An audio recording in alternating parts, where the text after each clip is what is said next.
Өдрийн залуусаа энэ удаагийн болсон явдал дугаараар та бүхэндээ War Machine хочид мэрэгжлийн тулаанч бас насанд хүрэгчдийн кино од залуугийн үйлдэлсэн аимшигтай гэмт хэргийн талаар ярьж сонирхуулъя. Ер нь бол сувгийн нэг төрөл болох холимог тулааны чиглэлээр болсон явдлуудыг бэлдээд та бүхэнд хүргэж байна. Гэхдээ явандаа бас өөр чиглэлийн сонирхолтой та бүхэнтэй хуваалцаж болох үз болсон явдлууд байвал би чадах ятгаараа та бүхэндээ хүргэж байх болно. Өмнөх дугаараар та бүхэндээ UFC холбоонд тулалдаж байсан Ли Мюррей гих мэрэгжлийн тулаанч залуугийн үйлдэлсэн аимшигтай том дээрмийн талаар ярьж сонирхуулсан. Хэрвээ та тэр дугаарыг үзэж амжаагүй байгаа бол би description хэсэгт линкийг нь байршуулсан байгаа. Та тэр линкээр ороод үзэж болно. Та суугт маань нэгдээгүй байгаа бол subscribe дарж нэгдээрэй. Ингээд ярианд орцгоё. War Machine хочид John Paul Copenhaver. Одооноос түүний нэрийг John гэж дуудаа явчих. Учир нь бүтнээр нь дуудахад бага зэрэг төвөгтэй.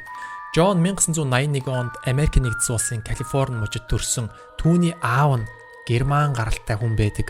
Түүний аав нь Америк нэгдсэн улсын цагдаагийн хилцэд ажилладаг байсан. Харин ээж нь Мексик гаралтай. Америк нэгдсэн улсын эмнэлэгт сувилагчаар ажилладаг. Гэхдээ сувилагчаар ажиллаад удаагүй гэртээ суудаг болсон. Яагаад вэ гэхээр Johnny ээж нь хар тамхинд донтож эхэлсэн. Энэ цагаас эхлээд Johnny ээж ар гэртээ анхаарал тавихад тун хэцүү болсон. Ээжигээ хар тамхинд донтож ихснээс хойш John өөрийн эрэгтэй болон эмэгтэй дүүнараа асарч хамгаалж тэднэрт анхаарал тавь. Өөрөөр хэлэх юм бол ар гэрийнхээ ажлыг авч явдаг болсон гэсэн үг. Дүүнараа өглөө сургуульд нь хүргэж өгнө, орой аавна, өдрийн хоолыг бэлдэж өгнө, заа мөн хичээлийг нь давтуулна гих мэтчлэн. Ингэж явсаар John-ыг 13 настай байхад гэрт нэг аимшигтай үйл явдал болсон. Тэр нь юу вэ гэхээр John-ы аав нь зүрхний шигдээсээр тэрний нүдэн дээр нь өнгөрсөн байгаа. Яг тухайн процесс болж байх явцад John аавда анхны тусламж үзүүлэхийг маш их хичээсэн. Гэхдээ 13 настай хүүхэд юу хийж чадах вэ? Юу ч хийж чадахгүй. Тэр байдаг бүх чадлаа гаргасан гэвч аав нь зүрхний шигдээс өвчнөөр нүдэн дээр нь өнгөрсөн байгаа. Ингээд энэ явдлаас хойш John-ы сэтгэл санаа маш тогтворгүй болж эхэлсэн. John их амархан дүрсгэл ууралдаг болсон, их амархан гомддог, уйлдаг гэх мэтлэн сэтгэл зүйн байдал нь хэвийн биш болж эхэлсэн. John ахлах сургуульд суралцаж байхдаа боксын спортоор зааланд очиж бэлтгэл хийж хичээлдэг байсан байгаа. Гэхдээ зөвхөн өөрийгөө тайвшруулах зорилгоор сэтгэл зүгээ дарж удирдах сурахын тулд спортоор хичээлж эхэлсэн. Яг мэрэгжлийн тулаан хийхин тулд бол биш. Ингээд цаг хугацаа өнгөрч John коллежид орж суралцсан. Биологийн чиглэлээр орж суралцсан. Нэг хэсэгтээ овоо тогтвортой болж байгаад John коллежид хит хитэн оюутнуудаа муудалцаж тэднэртэй зодон хийж тэднийг хүнд бэртэнэ. Өөрийн зан авир болон бие барих чадваргүй байдлаас болж коллежоос хөөгдсөн байгаа. Бүүр дараа нь коллежийн нэг багш нь хэрвээ John сургуулаасаа хөөгдөөгүй үргэлжлүүлэн суралцсаар байсан бол энэ чиглэлээр дажгүй сайн мэрэгжилтэн болох байсан. Учир нь хичээлээ ерөөсө таслахгүй явдаг байсан. Бас суралгандаа ч дажгүй байсан гэж ярьсан байсан. John коллежоос хөөгдөөд өөрийн амьдралыг залгуулахын тулд цагийн ажил хийж эхэлсэн. Яг өөрийн гэсэн тогтвортой ажил олж хийж чадахгүй байлаа. Нэг удаа John түргэн хоолны газар ажиллаж байхад 3 залуу тэр хаваар эмх замбраагүй байдал үүсгэж ширээ сандал шидэж тэр хаваар бөө юм болж хахад John тэр гурыг очоод тун амархан зогсоосон байгаа. Гуруулангийн цохоод унгаацсан. Тэгээд яг тухайн цаг үед тэр танхаарсан залуучуудын буруу байсан болохоор тэр гурав гараад зугатаачихсан байгаа. John ахлах сургуульд сурдаг байхдаа боксын спортоор хичээлж байсан. Техникүүдэн түүнд хэрэг болсон байгаа. Гэхдээ ер нь энэ тэнд асуудал үүсэхээр John аль болох нударгаараа шийдчих гээд байдаг ийм талтай. Ингээд John хэсэг хугацаанд бодсны эцэст холимог тулаанаар хичээлж холимог тулаанд хөл тавихаар шийднэ. Ингээд хэсэг хугацааны турш холимог тулааны бэлтгэл хийгээд ур чадвар нь овоо гайгүй сайжраад эхэлсэн. Ингээд UFC холбооноос зохион байгуулдаг reality шоунд оролцож хагас дунжингийн авраг Matt Serra-гийн багт орж бэлтгэл хийсэн байгаа. Гэхдээ тэрний ур чадвар яг мэрэгжлийнхэнтэй харьцуулахад бол яагаачгүй түүхий байсан. UFC холбооноос зохион байгуулж байгаа reality шоунд оролцоод мэрэгжлийнхэн дунд ороод бэлтгэл хийгээд ихсэн чинь тэрний ур чадвар бие хаа бүр огцсон мэдэгдгүүч бүр маш хурдтай сайжирж исэн гэж байгаа. Гэхдээ дасгалжуулагч Matt Serra нэг удаа ярилцлаганда John үнэхээр ур чадвар өндөртөө сайн тулаанч болж өөрчлөгдөж байна. Гэхдээ тэрний бие барих чадваргүй ингэж огцом ууралдаг энэ байдал манай багийнхэнд болон надад маш том төвөг болж байна гэж ярьж исэн байгаа. Ер нь бол мэрэгжлийн тулаанч хүн гэдэг аль хэдийн өөрийгөө мэдэрч гисэн энэ тэнд ямар нэгэн асуудал болвол тэнцэнээс аль болох зүхтаах эсвэл ивэр шийдгийг ирмэлцдэг аль хэдийн төлөвшчихсэн хүмүүс байдаг.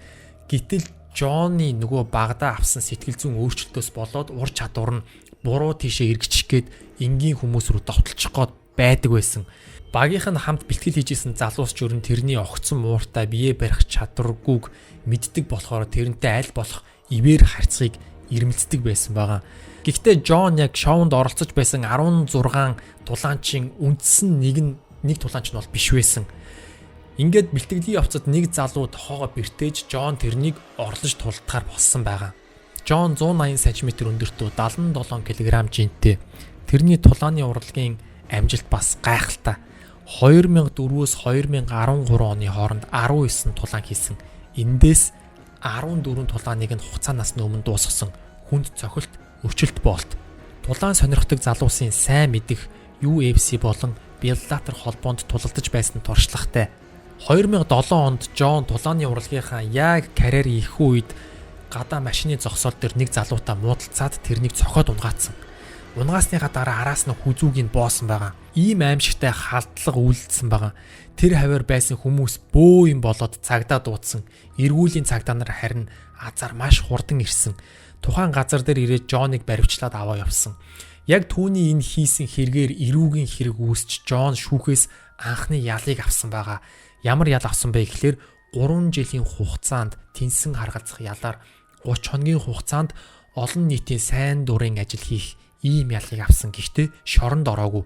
Джон ингэж танхаарч хамгийн ихний шүүхийн шийтгэлийг авсан. За болоогүй, цаашаа зөндөө юм болно. Ингээд тулааны спортоо үргэлжлүүлэн тулалдаж эхэлсэн бас хажуугаар нь насанд хүрэгчдийн кинонд хөл тавьсан. 2009-өөс 2010 оны хооронд насанд хүрэгчдийн нийт 12 кинонд тоглосон байгаа. Ингээд тулааны спортоос бас насанд хүрэгчдийн киноноос багагүй мөнгө хуримтлуулаад эхэлсэн. 2010 оноос эхлээд шөнийн клубт бусадтай муудалцсан энгийн хүмүүс рүү халтсан хэрэгээр хэд хэдэн шийтгэлийг шүүхээс бас авсан. Тухай бүрдээ хоригдсон сайн дурын ажлыг хийсэн гих мэтлэн шийтгэлээ хүлээгээд яваад исэн. Ингээд тулаанаа хийж бас хажуугаар нь насанд хүрэгчдийн кинонд тоглож явсаар 2013 онд насанд хүрэгчдийн кинод Кристин Мак гэх бүсгүйтэй танилцаж болцож эхэлсэн. Тухайн цаг үедээ Кристин насанд хүрэгчдийн киногоор нилээд нэрд гарчсан бүсгүй байж л дээ. Кристин Джонсоос 10 насаар дүү. Эхэндээ тэдний харилцаа тун дайжгүй байлаа. Гэсэн ч энэ харилцаанд тийм ч удаан үргэлжлээгүй. 2014 оны 5 сард дуусгар болсон байдаг. Яагаад хоёр тийшээ болсон бэ гэхлээр Кристи хожим нь ингэж ярьсан байгаа. Джонс итгэцийн хувьд бол эрүүл хүн биш ээ. Заримдаа бүр орон гарan болчихдог. Хит дүрс хийж уурлана. Тэрнийхээ дараа юу хийснээ сандаггүй. Эхэндээ бид дажгүй сайхан харилцаатай байсан. Яванда тэр намайг айлгаж эхэлсэн. Биднийг үерхэж байх хугацаанд тэр бие бэлтрийн болоод сэтгэл санааны хувьд маш хатуу бас дарамтанд намайг байлгадаг байсан. Тийм учраас би түүнээс холбоогоо тасалж хоёр тишээ болсон гэж нэг ярилцлагандаа дурдж байсан. За ингээд тэр хоёр тишээ болоход Джон түүнд их өс сансан юм шиг байгаа. Ядчихад Кристин түүнээс салаад нэг сарын дараа өөр нэг Томас гээд найз залуутай болчихсон. Ингээд 2014 оны 8 сард Кристин шинэ найз залуу болох Томастой гэртээ байж байх үед нь Джон тэдний гэрлүү дайрч орсон. Джон дайрч орсныхаа дараа Томас руу шууд дайрч түүнийг зодож нүүр нүдгүй балбаж эхэлсэн. Томасын ярилцлагыг сонсож байхад тэр бүр амьсгаа авах зай өгөхгүй зодсон гэж байгаа. Зарим хүмүүс бас бодох байх л та. Яагаад урдаас нь өөрөө эсэргүүцэж болоогүй юм бэ гэж. Тулааны спортоор хичээлдэг мэрэгжлийн тулаанч хүмүүс эсрэг тал руугаа яаж дайрах, довтлох, нөхцөл байдлыг яаж ойлгох энэ тал дээр бүрэн бэлтгэгдчихсэн хүмүүс байдаг. Тийм учраас энгийн хүн рүү дайрна гэдэг бол энэ бүр маш аимшигтай байж боломгүй зүйл. Джон тэр хоёрыг нэг ёсондоо барьцаалж эхэлсэн. Асуудал Кристи Джон хоёрын хуучин харилцаанаас үүдэлтэй байсан болохоор Кристи Томсыг суллаад явуулчихаа хоёулаа өөрсдөө учраа олъё гэж Томсыг аврахыг маш их хичээж байсан. За ингээд Джонс Томсыг маш удаан зодсон, дарамтлсан, айлгаж сүрдүүлсний дараа ямар нэгэн байдлаар цагдаад хэлэх юм бол өөрөө ч амийг хорооно гэж маш их айлгаж сүрдүүлсний дараа Томсыг суллаад явуулчихсан байгаа. За ингээд Томс явсны дараа жинхэнэ асуудал үүсч эхэлнэ. Томс гараад явсны дараа яагаад цагдаа дуудаад өгчүүгэн болоо гэсэн асуулт гарч ирж байгаа. Тэгэхээр юу болсон бэ гэхээр Томсыг явсны дараа түүний гар утас руу Кристиний утаснаас Жон өөрөө мессеж бичсэн. Чи зүгээр бидтэй ийм юм босон би үнэхээр итгэж чадахгүй байна. Чамааг ингэж гимтээсэн бараг л миний буруу. Одоо тэр тайвширсан бид хоёр ингэ учир зүгөө олж байна. Чи ингэж намайг ерөнхийдөө марттаа гэсэн иймэрхүү мессежийг Томс руу явуулсан байгаа. Томс тэр мессежийг уншаад за ингэж энэ хоёр асуудлаа шийдэж байгаа юм бол энэ хэрхийг ингэж одоо хаачи гэдэг байдлаар тоохгүй яваад өгсөн байгаа.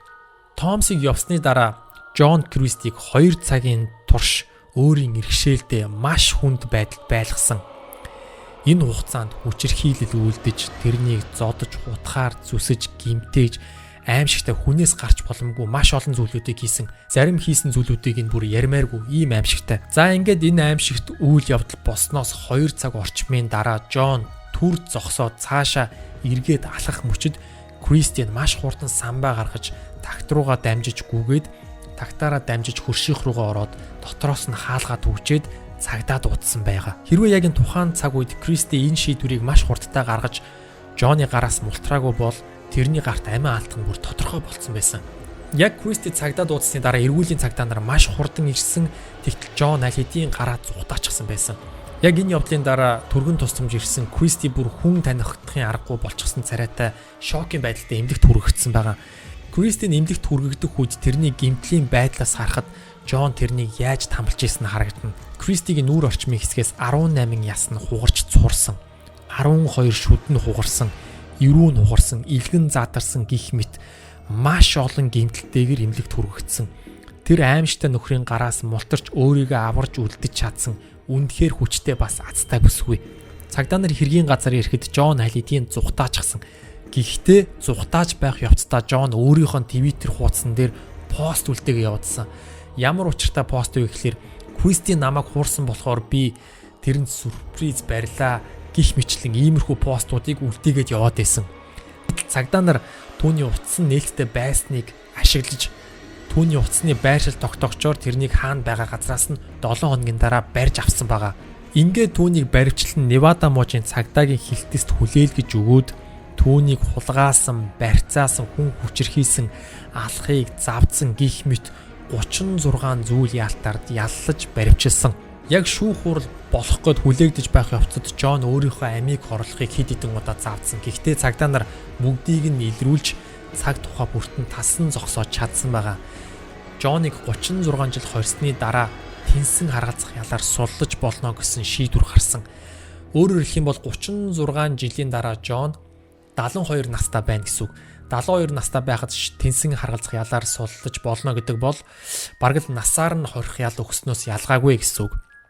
Ингээд Кристи гэж тун азтай бүсгүй өөрийн хуучин найз залуу мэрэгжлийн тулаанч залуу оюун ухаанд нь өөрчлөлт орж өөрийнхөө ур чадварыг буруу зүйлд ашиглаж тэрнийг алахыг завдсан ийм аимшигтай хэрэгээс өөрийгөө хамгаалж аварч чадсан энэ түүхийг болсон явдлыг танд ярьж сонирхууллаа.